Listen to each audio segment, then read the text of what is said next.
नया चैप्टर, नई heading, theory of cost. तो नए चैप्टर का नाम है थ्योरी ऑफ कॉस्ट।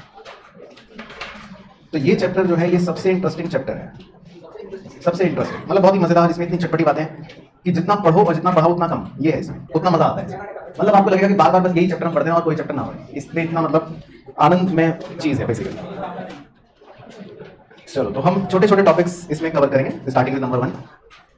तो नंबर 1 आपको लिखना है economic cost and accounting cost. Economic cost and accounting cost. तो पहला ही टॉपिक जो है वो इंपॉर्टेंट है, economic cost and accounting cost.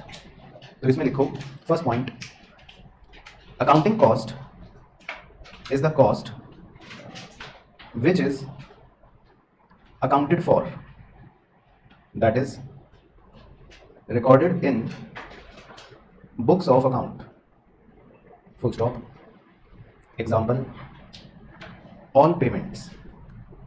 Example, all payments. All payments को आप highlight कर लो, full stop. It is also known as explicit cost. It is also known as explicit cost. Second point, economic cost includes not only accounting cost.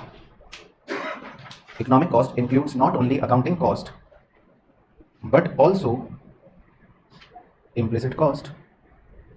But also implicit cost. तो आप एक ऐसा rectangle या square सा कुछ बना लो, उसके अंदर एक और रेक्टेंगल या स्क्वायर सा कुछ बना लो।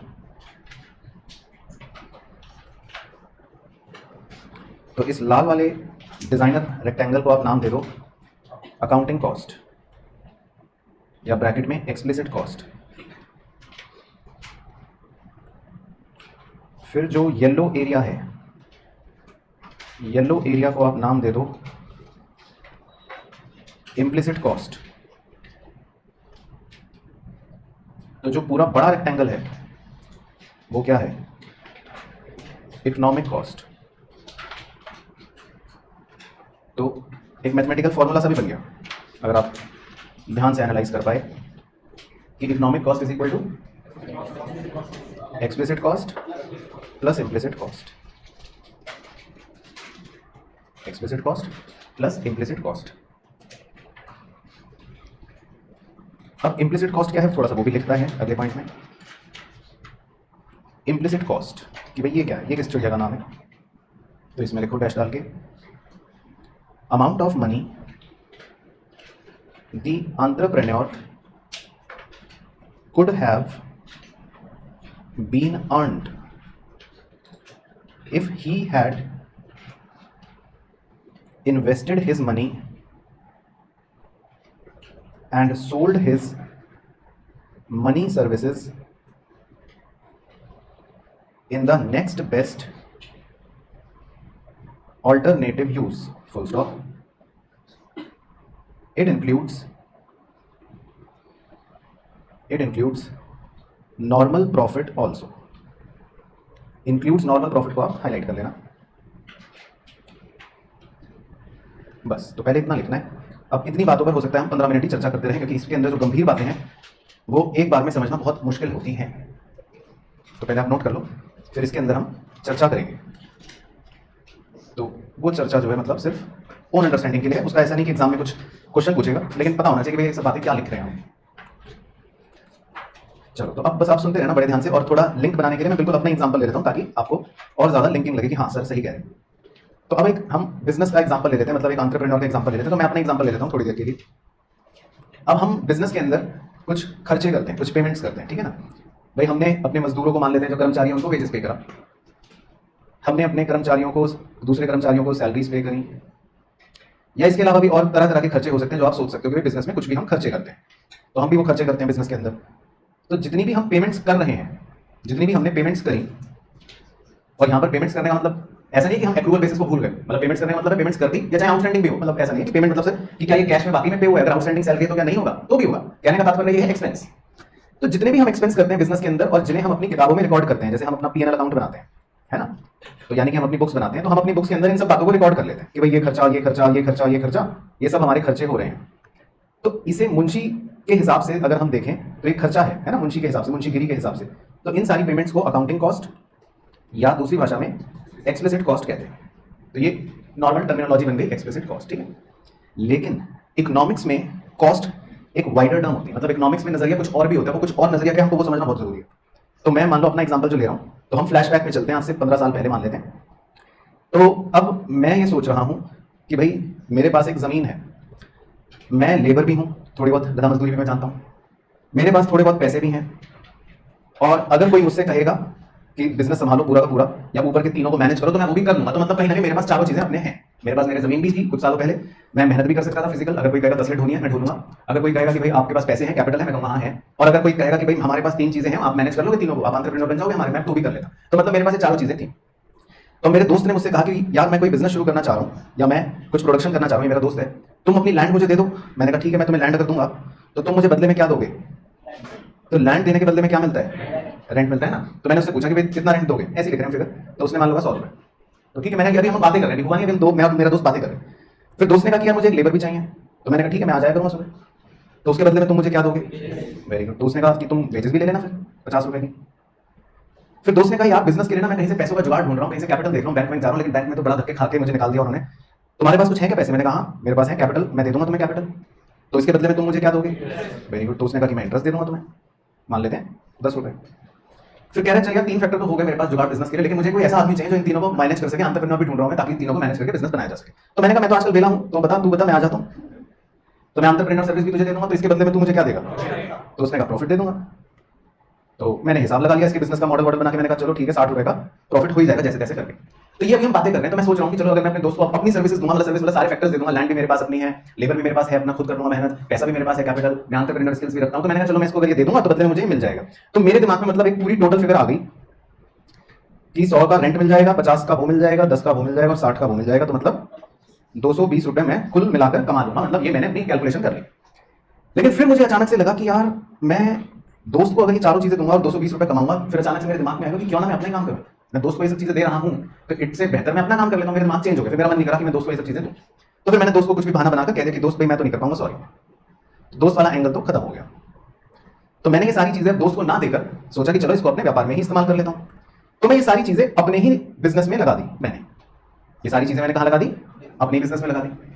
अब क्योंकि मैंने अपने बिजनेस में लगाई तो मैं अपने आप को तो रेंट दूंगा नहीं, वैसे सोचे तो, और मैं अपने आप को भी वेजेस तो दूंगा नहीं, मैं अपने आप को भी इंटरेस्ट तो दूंगा नहीं, या मैं अपने आप को भी ऐसा प्रॉफिट अलग से दूंगा नहीं कि जेब से पैसे निकाल के 60 रुपए प्रॉफिट और पीछे रख लिया। मतलब लॉजिकल नहीं बनती वो बातें, है ना।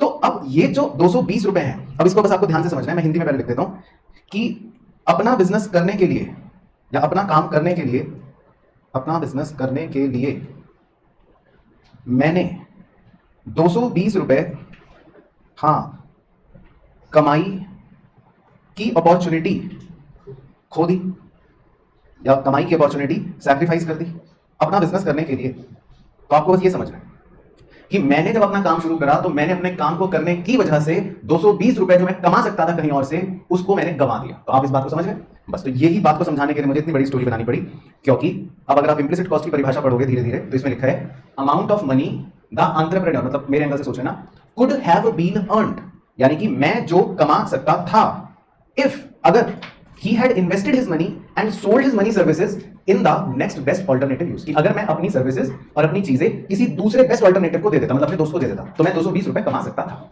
समझ आ गया आपको अंग्रेजी? तो बस इसी को बोलते हैं, इस 220 रुपए को क्या बोलते हैं? Implicit cost. तो इकोनॉमिक्स इसे भी कॉस्ट मानती है। इकोनॉमिक्स कहती है कि आपने जो अपॉर्चुनिटी गंवा दी ना पैसे कमाने की, वो भी तो नुकसान हुआ। तो इकोनॉमिक्स इसको इम्प्लिसिट कॉस्ट कहती है, इस 220 रुपए। तो अब आप चाहें तो ये चित्र बना लो ताकि आपको समझ आ जाए कि एक्सप्लिसिट कॉस्ट है वो वाला, किताबों वाले को एक्सप्लिसिट कॉस्ट कहते हैं, है ना। बुक्स में जो रिकॉर्ड होती है वो एक्सप्लिसिट कॉस्ट होती है। इसे इम्प्लिसिट कॉस्ट कहते हैं। मतलब एक तरह से एंटरप्रेन्योर जो पैसे कहीं और से कमा सकता था, मतलब मैं अपने दोस्त को देकर जो कमा लेता, इसे इम्प्लिसिट कॉस्ट बोलते हैं इकोनॉमिक्स के अंदर, है ना। तो या तो आप चाहे बना लो जल्दी से, और अगर आपको फोटो लेना है फोटो भी ले सकते हो। चलो तो अब देखो, तो अगर मैं थोड़ा सा समअप कर दूं, तो अगर कोई अब हमसे ये पूछे कि बताओ हमारी एक्सप्लिसिट कॉस्ट कितने रुपए है, तो हम क्या आंसर देंगे? 800 रुपए, है ना। एक्सप्लिसिट कॉस्ट का हम आंसर देंगे 800 रुपए, उधर वाली बुक्स वाली। और हमारी इम्प्लिसिट कॉस्ट कितने रुपए है? 220 रुपए। अच्छा, अब इसमें एक बहुत ही क्रूशियल पॉइंट है, उसे ध्यान से समझना है। इम्प्लिसिट कॉस्ट में एक लाइन लिखी है येलो से highlight, it includes normal profit also. अब ये तो काफी बच्चों को समझ ही नहीं आता, वो सोचते पता नहीं कैसे कह रहा है कि कॉस्ट में प्रॉफिट भी इंक्लूड हो रहा है। तो अब आपको ये नीले हाईलाइटेड एरियाज देखने हैं। इस 220 रुपए की इंप्लिसिट कॉस्ट में अगर आप चारों कंपोनेंट्स देखो, पहला कंपोनेंट क्या था? रेंट, दूसरा क्या था? वेजेस, तीसरा क्या था? इंटरेस्ट। लेकिन जो चौथा कंपोनेंट था वो क्या है? प्रॉफिट। तो इंप्लिसिट कॉस्ट के अंदर ये जो प्रॉफिट भी छुपा बैठा है या अंदर इंक्लूडेड बैठा है, इसको नॉर्मल प्रॉफिट भी कहते हैं। मतलब कि अगर मैं नॉर्मली कुछ भी ना करता मान लो, और मैं अपने पैसे अपने दोस्त को दे देता, तो हम ये मान के चलते हैं कि मैं नॉर्मली 60 रुपए प्रॉफिट तो कमा लेता। तो इंप्लिसिट कॉस्ट के देखो अंदर ही प्रॉफिट भी होता है। तो ये बात इसीलिए मतलब आप इससे लिंक कर सकते हो कि 220 रुपए की जो इंप्लिसिट कॉस्ट है उसमें हम रेंट भी कमा रहे होते, इंटरेस्ट भी कमा रहे होते, वेजेस भी कमा रहे होते और प्रॉफिट भी कमा रहे होते। तो प्रॉफिट इंप्लिसिट कॉस्ट के अंदर होता है ऑलरेडी, नॉर्मल प्रॉफिट, है ना। अच्छा, अब एक दो बातें और। अब अगर कोई ये पूछ ले कि बताओ आपकी इकोनॉमिक कॉस्ट क्या है, तो क्या आंसर होगा? 1020। Very good. तो ये आप लिख लो, तो इससे आपको समझ आ जाएगा कि इकोनॉमिक कॉस्ट हमारे उदाहरण में कितनी होगी? 1020। तो इकोनॉमिक कॉस्ट हमारे एग्जांपल में कितनी होगी? 1020। और अकाउंटिंग कॉस्ट कितनी है?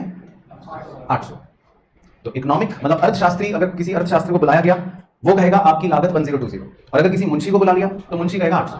तो मुंशी कहेगा खर्चा 800, अर्थशास्त्री कहेगा खर्चा 1020। तो अर्थशास्त्री का नजरिया बड़ा होता है, वाइडर होता है। तो यहां तक ओके हो गया सबको? चलो, अब इसके नीचे स्टार पॉइंट्स लिखेंगे। ये स्टार पॉइंट्स उन बातों पर डिपेंड कर रहे होंगे जो हमने प्रोडक्शन में छोड़ दिए थे, लेकिन अब कवर करेंगे। ठीक है सर। तो पहले स्टार पॉइंट का नाम है अकाउंटिंग प्रॉफिट। अब मुंशी कैसे प्रॉफिट निकालता है? मुंशी कहता है टोटल रेवेन्यू में से अकाउंटिंग कॉस्ट माइनस कर दो। तो हम एज्यूम कर लेते हैं कि भाई मान लेते हैं टोटल रेवेन्यू 1200 है, एज्यूम कर रहे हैं, ठीक है, लेट कर रहे हैं, और अकाउंटिंग कॉस्ट कितनी है हमारी? 800। तो मुंशी के मुताबिक प्रॉफिट कितना? 400। तो मुंशी कहेगा प्रॉफिट 400 का हो गया, मुंशी अकाउंटिंग, है ना। तो ये हमने प्रोडक्शन में तब छोड़ दिया था, समझा नहीं था। मैंने कहा था क्योंकि इसमें कुछ ऐसी बातें आ रही हैं जो कॉस्ट में समझेंगे, तो अब समझ आ गया मुंशी। और यही फिर हमने अर्थशास्त्री को बुलाया और उससे कहा कि हमारा प्रॉफिट बताओ, यानी इकोनॉमिक प्रॉफिट। तो अर्थशास्त्री इकोनॉमिक प्रॉफिट कैसे निकालेगा? टोटल रेवेन्यू में से कहेगा कि इकोनॉमिक कॉस्ट माइनस करो, क्योंकि मैं अर्थशास्त्री हूं। तो यानी 1200 रुपए में से वो कितने माइनस करवाएगा? 1020, है ना। तो अर्थशास्त्री यानी इकोनॉमिक वाला व्यक्ति वो कहेगा इकोनॉमिक कॉस्ट माइनस करो 1020। तो अर्थशास्त्री का प्रॉफिट कितना आएगा? 180।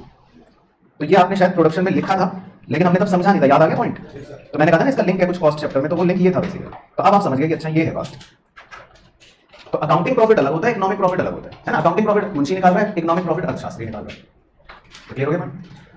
अब इसमें एक हॉट क्वेश्चन जो एग्जाम में पूछता है, अब ये सब तो एग्जाम में नहीं पूछता आपसे, मतलब कम पूछेगा, ना के बराबर चांस है, लेकिन वो क्या पूछेगा आपसे? तो वो मैं आपसे पूछूंगा, फिर आपको तुक्का मारना है। Can accounting profit be greater than economic profit? तो ये है पहला क्वेश्चन कि भाई यस या नो। तो ऊपर बादल में देखो, बादल में देख के अपने दो थप्पड़ लगाओ। Can accounting profit be greater than economic profit? बताइए जी। तो यस के नो? Yes sir. तो ये तो हो सकता है, अकाउंटिंग प्रॉफिट तो इकोनॉमिक प्रॉफिट से ज्यादा हो सकता है। ऊपर बादल में आपको साफ-साफ नजर आ भी रहा है कि अकाउंटिंग प्रॉफिट है 400, इकोनॉमिक प्रॉफिट है 180, तो अकाउंटिंग प्रॉफिट ज्यादा हो सकता है। दूसरा क्वेश्चन अब उल्टा लिख लेते हैं कि can economic profit be greater than accounting profit? क्या इकोनॉमिक प्रॉफिट अकाउंटिंग प्रॉफिट के बराबर हो सकता है, वो बड़ा हो सकता है, ग्रेटर हो सकता है? तो बताओ। तो मतलब इसमें यस या नो लिखने से पहले एक बार चर्चा कर लेते हैं, है ना। हालांकि रट के करना हो तो बताओ एक वर्ड में आंसर भी लिख सकते हैं, लेकिन चर्चा करके समझ के लिखना ज्यादा जरूरी है, ठीक है ना। तो हम ध्यान से समझते हैं। तो देखो, हम जो भी आउटसाइडर्स को पे करते हैं उसे क्या बोलते हैं? एक्सप्लिसिट कॉस्ट, है ना। जो भी हम आउटसाइडर्स को पे करते हैं या जो हम बुक्स में रिकॉर्ड करते हैं उसे क्या बोलते हैं? Explicit cost. तो ये तो कुछ ना कुछ होगी, ये जीरो तो होगी नहीं, बिजनेस कर रहे हैं तो कुछ तो होगा ही। दूसरी होती है इम्प्लिसिट कॉस्ट, मतलब वो कि भाई जो आप अपने रिसोर्स अगर कहीं और लगाते तो आप पैसे कमा लेते, जैसे हमारे एग्जांपल में था 220। अब मान लो मैं ऐसा व्यक्ति था कि मैं कहीं और पैसे लगा भी देता तो मैं कुछ ना कमाता मान लो, तो कम से कम मिनिमम भी अगर मैं लेकर चलूं तो हो सकता है मेरी इम्प्लिसिट कॉस्ट कितनी हो जाए, मतलब जीरो हो जाए। क्या पता यही हो सकता है वर्स्ट केस सिनेरियो कि मेरी इम्प्लिसिट कॉस्ट क्या है? जीरो। कि मैं अगर पैसे कहीं और लगाता तो मैं कितना कमाता? जीरो कमाता। इससे तो बुरा नहीं कुछ हो सकता। तो ये मान लेते हैं, या 1 रुपए ले लेता हूं, चलो जीरो अभी नहीं लिखता, 1 रुपए लिख लेता हूं। तो मैं मिनिमम जीरो लिख सकता हूं, लेकिन 1 ले लेता हूं, चलो कि मान लेते हैं मेरी 1 रुपए इम्प्लिसिट कॉस्ट। तो मेरी इकोनॉमिक कॉस्ट कितनी आएगी बताओ? 801 आएगी, 801 आएगी, राइट। तो अब पहले आप इसमें एक इंपॉर्टेंट बात को समझने की कोशिश करना कि क्या कभी ऐसा हो सकता है कि हमारी इकोनॉमिक कॉस्ट अकाउंटिंग कॉस्ट से छोटी हो। इसको आराम से सोच के आंसर करना कि क्या कभी ऐसा हो सकता है कि इकोनॉमिक कॉस्ट अकाउंटिंग कॉस्ट से कम हो। वेरी गुड, बराबर तक तो हो सकती है पर छोटी तो कभी नहीं होगी। देखो ऐसा तो कभी नहीं होगा ना कि मैं कह रहा हूं अकाउंटिंग कॉस्ट 800 है लेकिन इकोनॉमिक कॉस्ट का आंसर निकल रहा है 700। ऐसा तो हो ही नहीं सकता क्योंकि इकोनॉमिक कॉस्ट तो एक बड़ा गोला है, डब्बे के अंदर अकाउंटिंग कॉस्ट होती है। तो हम कह रहे हैं कि बड़ा गोला वो छोटी वैल्यू है और छोटा गोला वो बड़ी वैल्यू, ऐसा तो होगा नहीं। तो इकोनॉमिक कॉस्ट तो कभी भी अकाउंटिंग कॉस्ट से छोटी नहीं हो सकती, ये बात क्लियर होगी। तो ये भी अपने आप में एक मतलब क्वेश्चन बनता है, इसको हम ब्लॉक बना के काट देते हैं कि भाई नेवर, ये तो कभी हो नहीं सकता। तो अब आप कभी भी प्रॉफिट अगर निकालोगे, मान लो आप इस फिगर के साथ अकाउंटिंग प्रॉफिट निकालो पहले, मान लो इन्हीं ऊपर वाली फिगर्स के साथ, तो आप टोटल रेवेन्यू में से अकाउंटिंग कॉस्ट माइनस करोगे तो कितना आएगा प्रॉफिट, 400। और अगर आप इकोनॉमिक प्रॉफिट निकालोगे इन्हीं ऊपर वाली फिगर्स के साथ तो इकोनॉमिक प्रॉफिट कितना आएगा, 399। यही आएगा ना। अगर आप मान लो इन ऊपर वाली फिगर्स के हिसाब से अकाउंटिंग प्रॉफिट और इकोनॉमिक प्रॉफिट निकालो तो यही फिगर्स आएंगी भाई, सब बच्चे संतुष्ट। तो अब आप बताओ कंक्लूजन कि क्या कभी ऐसा हो सकता है कि इकोनॉमिक प्रॉफिट ज्यादा आ जाए और अकाउंटिंग प्रॉफिट कम आ जाए। ज्यादा नहीं आ सकता, बिल्कुल बराबर तक तो आ सकता है। तो इकोनॉमिक प्रॉफिट कभी ज्यादा नहीं आएगा, वो बराबर तक आ सकता है बस ज्यादा कभी नहीं आएगा। तो हमारा इसीलिए क्या बन गया आंसर इसका, नो। मतलब इस क्वेश्चन का आंसर बन गया नो, फॉल्स। हाँ, तो इकोनॉमिक प्रॉफिट कभी भी ग्रेटर नहीं हो सकता अकाउंटिंग प्रॉफिट से, ज्यादा कभी नहीं आएगा, बराबर आ सकता है बस, ठीक है। हाँ, तो ये आप लिख लो छोटा सा अपने मतलब एक अंडरस्टैंडिंग के लिए, और इससे हमें ये भी पता चल गया कि economic cost can never be less than accounting cost. तो मतलब ये दो हॉट क्वेश्चन इसमें पूछ लेता है एमसीक्यू में, तो बस हमें यस नो पता होने चाहिए, लॉजिक भी हम समझ गए वैसे तो। चलो, तो अब इसी को आगे बढ़ते हुए इसी के नीचे मतलब ये सारी बातें अभी हमारे कौन से पहले टॉपिक के अंदर हम सागर के अंदर गोते लगा रहे हैं अभी हम खाली कौन से टॉपिक के अंदर ही हैं, इकोनॉमिक कॉस्ट और अकाउंटिंग कॉस्ट के अंदर ही कहीं हम खो गए, कुछ बातें चल रही हैं। तो अब उन्हीं बातों को आगे बढ़ाते हुए एक अगला पॉइंट बना के लिखो, नॉर्मल प्रॉफिट, या ब्रैकेट में इसे बोल देते हैं कभी कभी no profit no loss situation.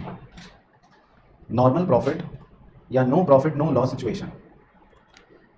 तो भाई कह रहा है कि नॉर्मल प्रॉफिट या no profit no loss situation कि आप सिर्फ नॉर्मल प्रॉफिट कमा रहे हो, तो इसकी कोई कंडीशन बता सकता है कि नॉर्मल प्रॉफिट की क्या कंडीशन होगी आपके हिसाब से।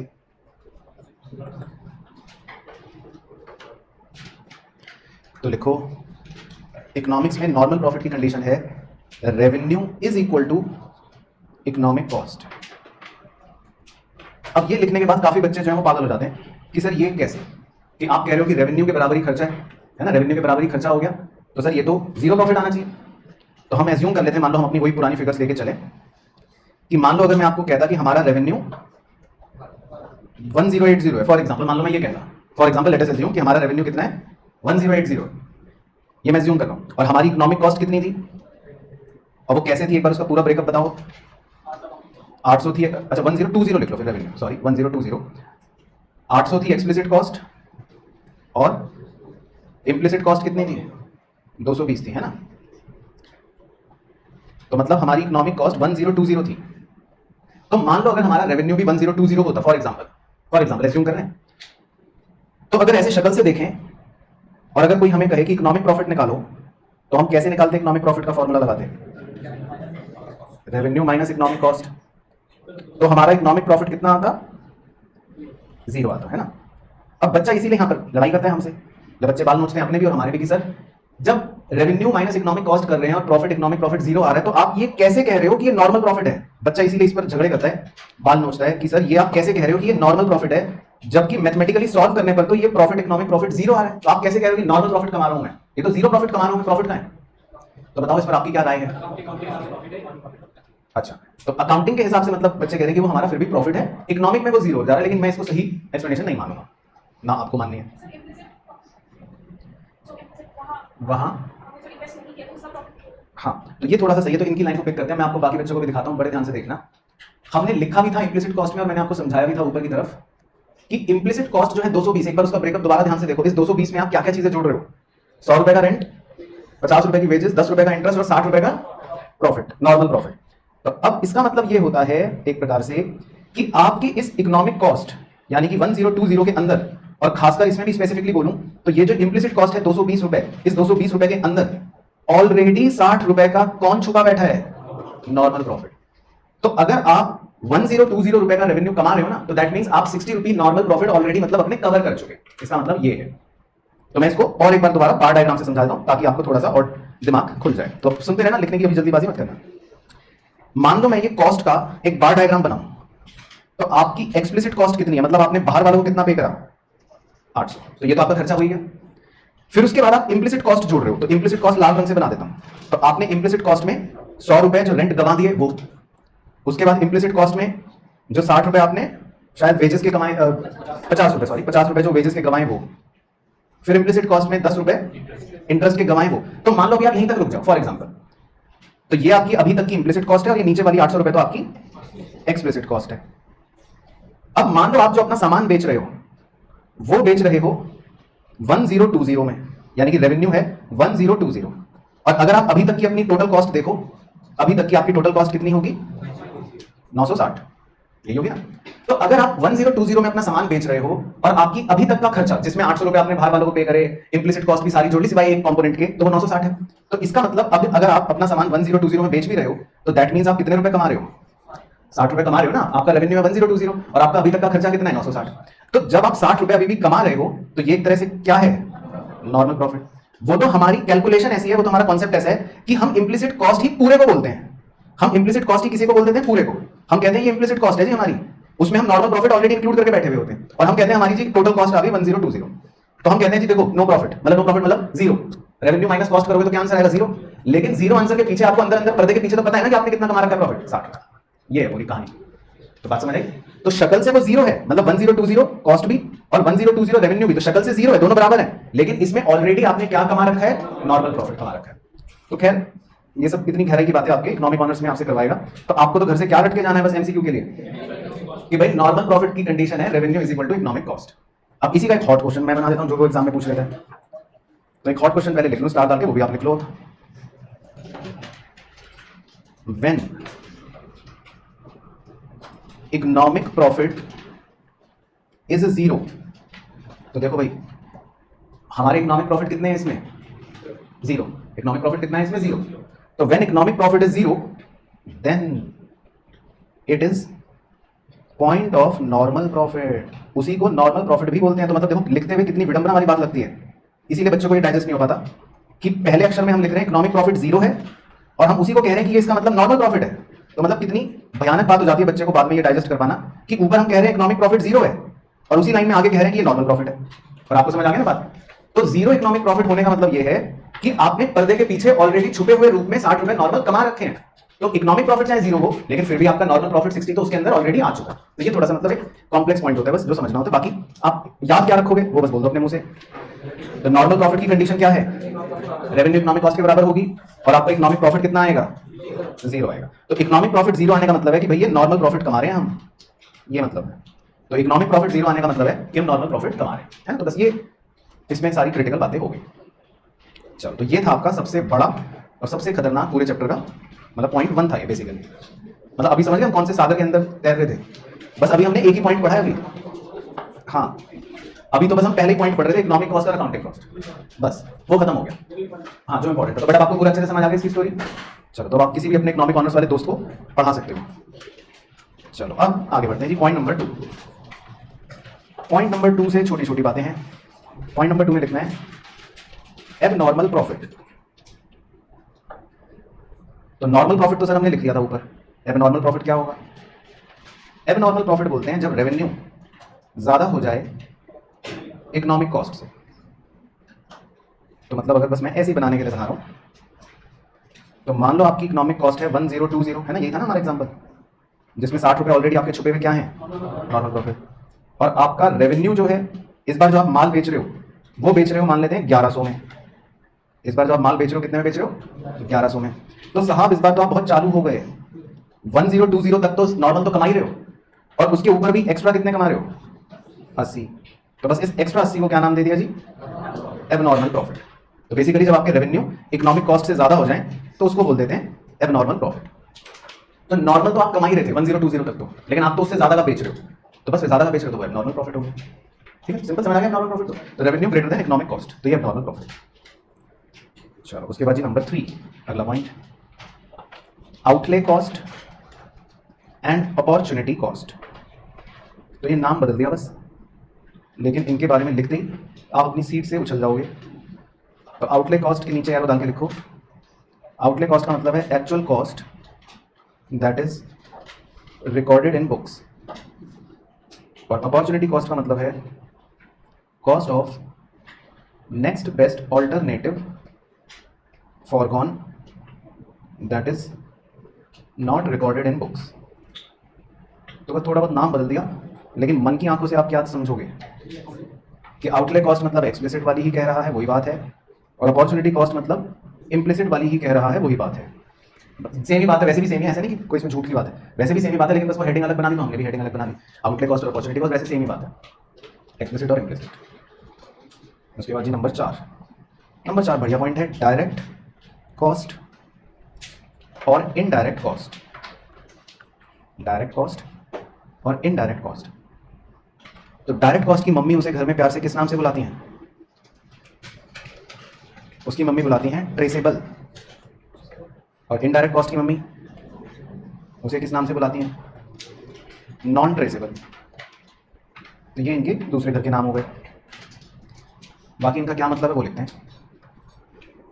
तो डायरेक्ट कॉस्ट में लिखना which are easily identified and traceable to particular good or service. Example, manufacturing cost। और नॉन ट्रेसेबल के नीचे लिख लेना, नॉट लगा लेना, not easily identified and traceable to particular good और सर्विस। Example, advertisement. ठीक है ना? तो ये मैं आपको समझा देता हूँ। सीए इंटर के अंदर आपका सब्जेक्ट आता है कॉस्ट अकाउंटिंग, उसमें इस पर इतनी गंभीर चर्चा होती है, इतनी गंभीर कि इस पर पूरे चैप्टर है एक। तो तब आप सीख कर मुझे भी सिखाया करोगे तब तो, लेकिन फिलहाल मैं आज आपको सिखा देता हूँ छोटी बेसिक बात कि डायरेक्ट और इनडायरेक्ट कॉस्ट में क्या फ़र्क है। तो जैसे भाई मान लो मैंने एक मशीन खरीद रखी है, मेरे पास एक मशीन है, ठीक है। अब मैंने एक मजदूर को बुलाया, मैंने इस मजदूर से कहा भाई तुम्हें मशीन पर कुछ काम करना है ताकि ये मशीन डब्बे बनाए। तो उसने कुछ काम करा और मशीन ने 3 डब्बे बनाए, और मजदूर ने मुझसे 900 रुपये दिहाड़ी ले ली। तो अब ये बताओ एक डब्बे पर मैं कितनी दिहाड़ी एलोकेट करूंगा? एक डब्बे पर मैं क्या मानूंगी कितनी दिहाड़ी का खर्चा आया? 300 ना। तो मैं ये मानूंगा अपने मन में कि पहले डब्बे पर 300 दिहाड़ी लगी, दूसरे डब्बे पर 300 दिहाड़ी लगी, और तीसरे डब्बे पर भी 300 दिहाड़ी लगी। तो आप बड़ी आसानी से ट्रेस कर सकते हो कि भाई मेरे एक डब्बे पर क्या खर्चा एलोकेट हो रहा है। इस कॉस्ट को बोलते हैं डायरेक्ट कॉस्ट। लेकिन जब मैंने ये डब्बे बेचे बाजार में मान लो, तो अब मैंने एडवर्टाइजमेंट करवाया मान लेते हैं अमिताभ बच्चन से, और उन्होंने 5 करोड़ रुपए लिए। अब मेरे डब्बे बिक रहे हैं, और वो तो अगले 3 साल 4 साल तक बिकते रहेंगे, सेल हो रही है डब्बों की। तो अब आप बहुत मुश्किल है कि कौन सा डब्बा अमिताभ बच्चन के एड की वजह से बिका, ये आइडेंटिफाई करना, ये निकालना मुश्किल हो गया ना कि कौन सा डब्बा अमिताभ के एड की वजह से बिक रहा है और कौन सा डब्बा तो वैसे बिक गया, लोगों को खरीदने का। तो आप ट्रेस नहीं कर सकते ना। आप ये नहीं कह सकते कि भाई अमिताभ के एड की वजह से वो डब्बा बिका है। ट्रेस करना मुश्किल है क्योंकि वो एक जनरल एक्सपेंस हो गया, जैसे पंखा चल रहा है। अब ये ट्रेस करना मुश्किल है कि भाई इस पंखे की हवा किस बच्चे पर ज्यादा आ रही है, उससे ज्यादा पैसे हम लेंगे। वही बात हो गई ना, ट्रेस नहीं कर सकते, ये एक जनरल कॉस्ट हो गई। लेकिन मान लो किसी स्पेसिफिक बच्चे को अलग से पेन खरीद के दे दे, तो हम ट्रेस कर सकते हैं भाई ये पेन का खर्चा जो है इसी बच्चे पे लगेगा। तो बस इसको डायरेक्ट और इनडायरेक्ट कॉस्ट का नजरिया कहते हैं। तो ट्रेस कर लोगे आसानी से तो डायरेक्ट हो गई, ट्रेस नहीं कर सकते तो इनडायरेक्ट हो गई। तो ये एक नजरिया बन गया डायरेक्ट और इनडायरेक्ट कॉस्ट।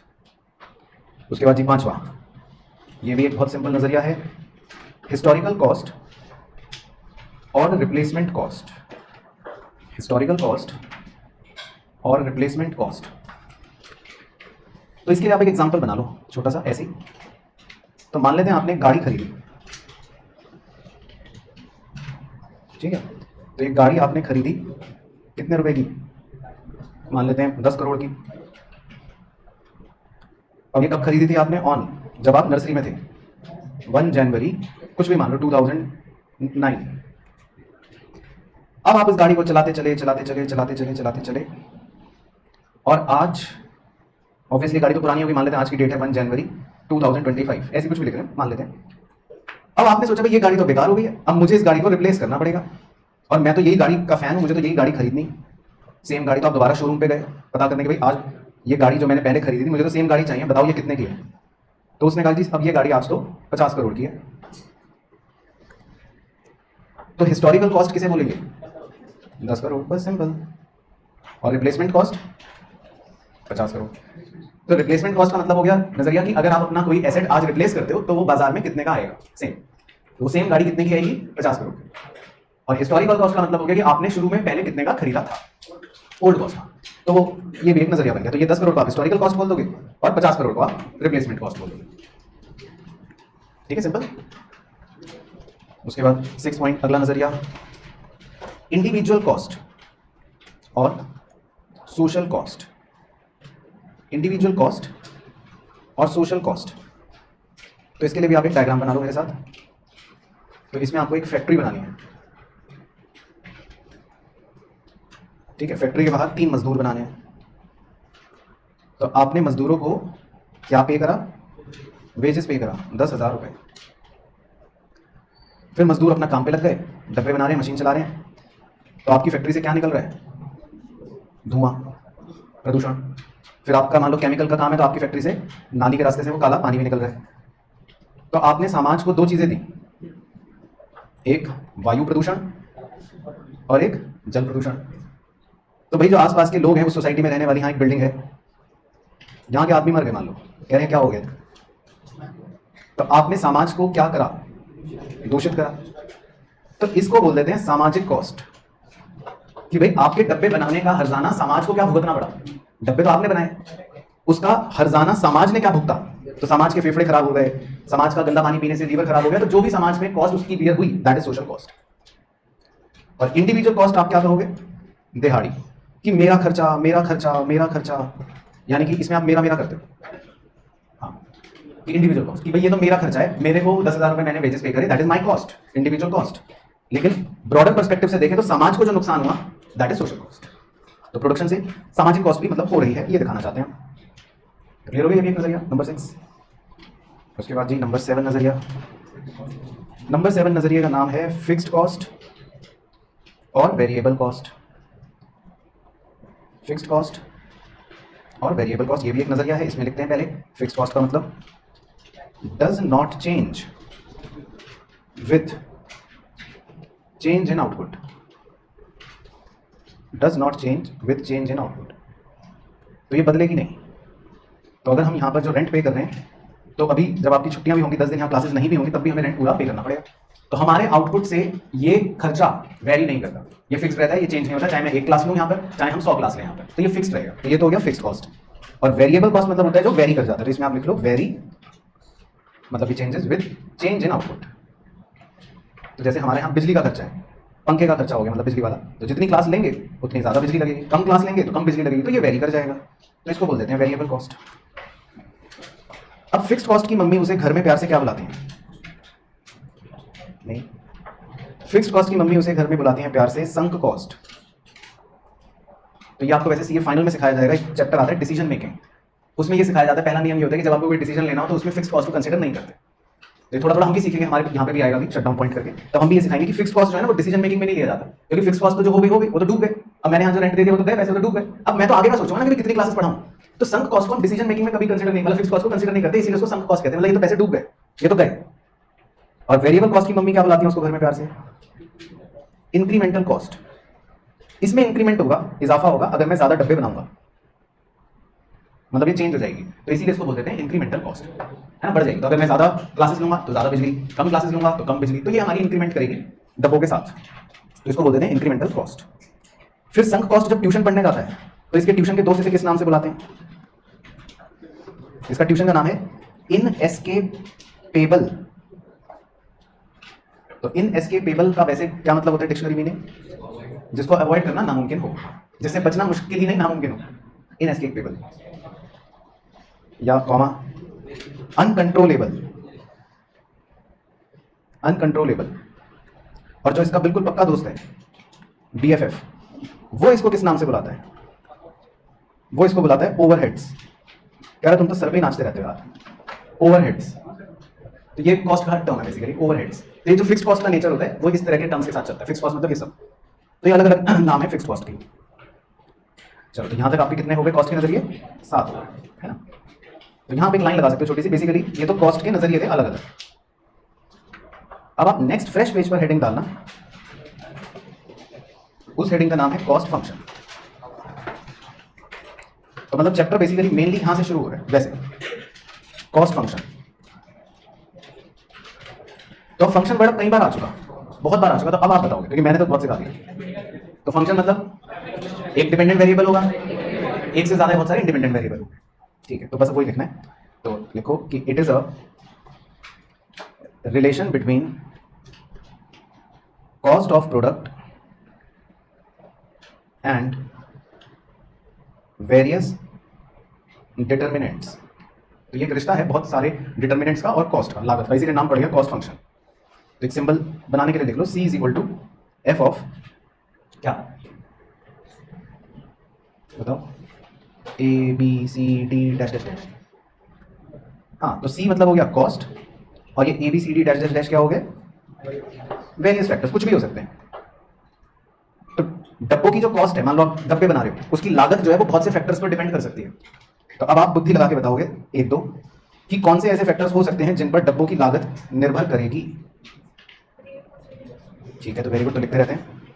पहला हो गया प्राइस ऑफ फैक्टर इनपुट, कि भाई मतलब आपने इनपुट कितने रुपए का लगाया। तो अगर मजदूर ने 100 रुपए लिए तो हो सकता है आपकी लागत 500, मजदूर अगर कह रहा है तो 1000 रुपए लूंगा, तो फिर आपकी लागत भी ज्यादा हो जाएगी। तो इनपुट आप कितने रुपए का लगा रहे हो उससे आपकी कॉस्ट कम ज्यादा हो जाएगी। अब इसमें भाई से एक चला के बता दो तो आप दंग रह जाओगे। उन्होंने एक बार क्वेश्चन दिया कि भाई कॉस्ट को कौन सा फैक्टर अफेक्ट करता है, पहला ऑप्शन लिखा था उसमें प्राइस ऑफ फैक्टर आउटपुट। तो बच्चा तो कूद के ए ऑप्शन लगा के आ गया, तो उनकी अंग्रेजी थी प्राइस ऑफ फैक्टर आउटपुट। तो मतलब वो ऐसे खेलते हैं। तो आपको मतलब इन बातों का ध्यान रखना है, पूरा पढ़ना पड़ता है कि भाई वो क्या दे रहे हैं। तो इसलिए आप भी इनपुट पर फोकस कर लो। हालांकि वो कुछ भी चेंज कर सकते हैं, ऐसा नहीं कि मैं ये इनपुट पर फोकस करवा रहा हूँ तो इनपुट पे ही आएगा चेंज, पता चला वो कुछ और खेल करते हैं। तो थोड़ा आपको मतलब सावधानी से सारे एग्जैक्ट बातों को याद रखना है। तो प्राइस ऑफ फैक्टर इनपुट। दूसरा साइज ऑफ आउटपुट, यहां आउटपुट है तो साइज ऑफ आउटपुट का मतलब कितने डब्बे। तो एक फैक्ट्री कह रही है हम 10 डब्बे बनाएंगे, दूसरी फैक्ट्री कह रही है हम 100 डब्बे बनाएंगे, तो किसकी लागत ज्यादा आएगी, 100 वाली की। तो किसी का आउटपुट बहुत ज्यादा होगा, किसी का आउटपुट कम होगा, तो आउटपुट के हिसाब से कॉस्ट वेरी कर जाएगी। बाकी 3 फैक्टर बच्चों वाले हैं, वो लिख लो, टेक्नोलॉजी, एक्सेस, और 5वां है प्रोडक्शन फंक्शन।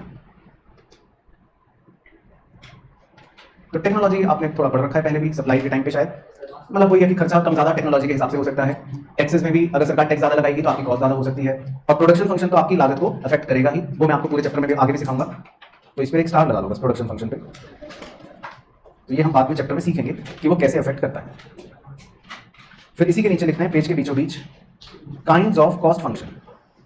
कॉस्ट फंक्शन के कितने प्रकार हैं। तो कॉस्ट फंक्शन के कितने प्रकार हैं, 2 प्रकार हैं। पहले को बोलते हैं शॉर्ट रन कॉस्ट फंक्शन, छोटी अवधि, और दूसरे को बोलते हैं लॉन्ग रन कॉस्ट फंक्शन, लंबी अवधि। तो छोटी अवधि मतलब कितना समय, 1 साल से कम। हाँ, तो ये आपने प्रोडक्शन के टाइम पे सिखाया था ना शॉर्ट रन में, कि मतलब समय 5 साल भी हो सकता है शॉर्ट रन, और 5 सेकंड भी हो सकता है। तो बस हमें ये नहीं देखना, हमें ये देखना कि अगर मैं कम से कम एक फैक्टर भी मान लो चेंज नहीं कर पा रहा, वो फिक्स है, तो मतलब मैं समझ जाऊंगा शॉर्ट रन। और अगर मैं सारे ही फैक्टर चेंज कर दूंगा तो वो लॉन्ग रन। तो ये पहचान होती है, तो इसमें समय का मतलब कोई रोल नहीं है, वही प्रोडक्शन वाली short run cost run function है। बाकी शॉर्ट रन के नीचे लिख लो कि इसमें हमें क्या क्या पढ़ना होगा, TC, TVC, TFC, AC, MC, AFC, ABC। तो ये सब पढ़ेंगे हम, यानी कि शॉर्ट रन में हमको इतने प्रकार की कॉस्ट पढ़नी है, 7 प्रकार की बेसिकली अलग अलग। और लॉन्ग रन में लिखना है आपको, लॉन्ग रन में कि we will study only, long run में हमें खाली एक ही पढ़नी होती है, LAC। तो लॉन्ग रन में आपको खाली एक ही कॉस्ट के बारे में पढ़ना होता है, LAC। बाकी ब्रैकेट में लिख लो, in long run there are no fixed cost. लंबी अवधि में कोई फिक्स्ड कॉस्ट नहीं होती। बताओ क्यों नहीं होती। बिल्कुल सही, क्योंकि सारे फैक्टर्स चेंज हो जाते हैं। तो जब सारे फैक्टर्स वेरिएबल होते हैं तो इसीलिए सारी कॉस्ट भी वेरिएबल होती है। तो लॉन्ग रन में कोई भी फिक्स्ड कॉस्ट नहीं होती। चलो तो बस, तो आप इसके नीचे लाइन लगा सकते हो, क्योंकि इसकी चर्चा हम फिर अगली कक्षा में करेंगे। मतलब जितनी भी प्रकार की कॉस्ट है शॉर्ट रन और लॉन्ग रन, वो फिर अगली कक्षा में डिस्कस करेंगे। तो समझ आ गया इसकी।